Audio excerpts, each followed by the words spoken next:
तब चंद्रगुप्त ने अखंड किया, फिर अपनी कलम के दम पे उसे भीमराव ने बुलंद किया।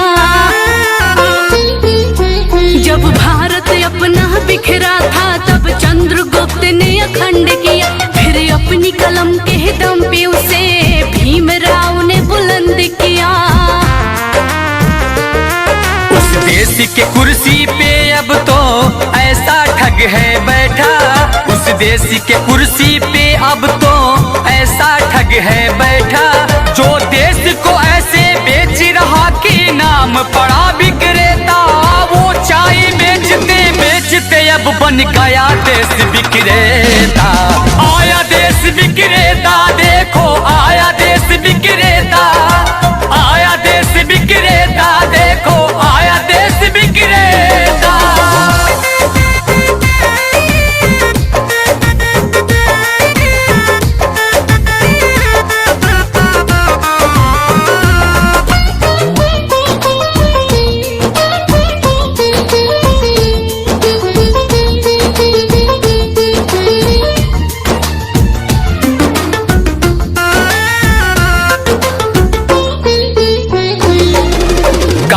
धन लाऊंगा कह के भारत का कोष भी साफ किया, श्रमिकों को भूखे मार रहा, धनिकों का कर्ज भी माफ किया।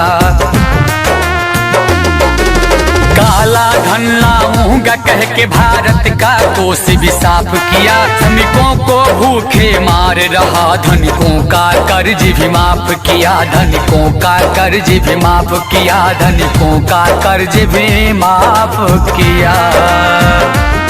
लाखों का सूट पहन के भी खुद को फकीर है कहता, जो देश को ऐसे बेच रहा कि नाम पड़ा विक्रेता। वो चाय बेचते बेचते अब बन गया देश विक्रेता। आया देश विक्रेता, देखो आया देश विक्रेता, आया देश विक्रेता, देखो आया देश विक्रेता।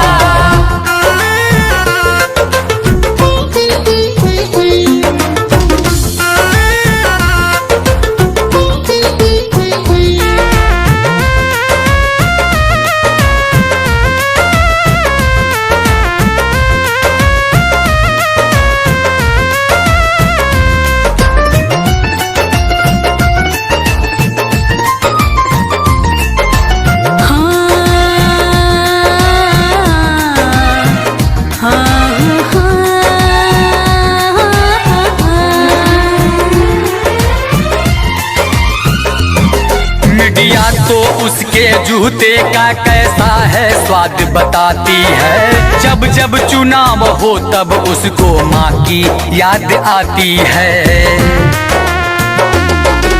मीडिया तो उसके जूते का कैसा है स्वाद बताती है, जब जब चुनाव हो तब उसको माँ की याद आती है, माँ की याद आती है, माँ की याद आती है।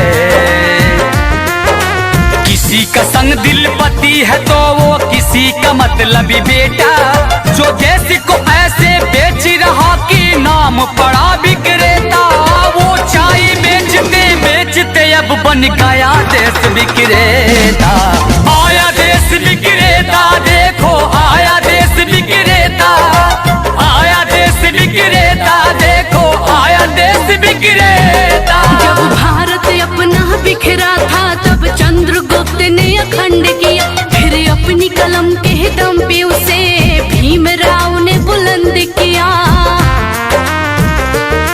उस देश के कुर्सी पे अब तो ऐसा ठग है बैठा, उस देश के कुर्सी पे अब तो ऐसा ठग है बैठा, जो देश को ऐसे बेच रहा कि नाम पड़ा विक्रेता।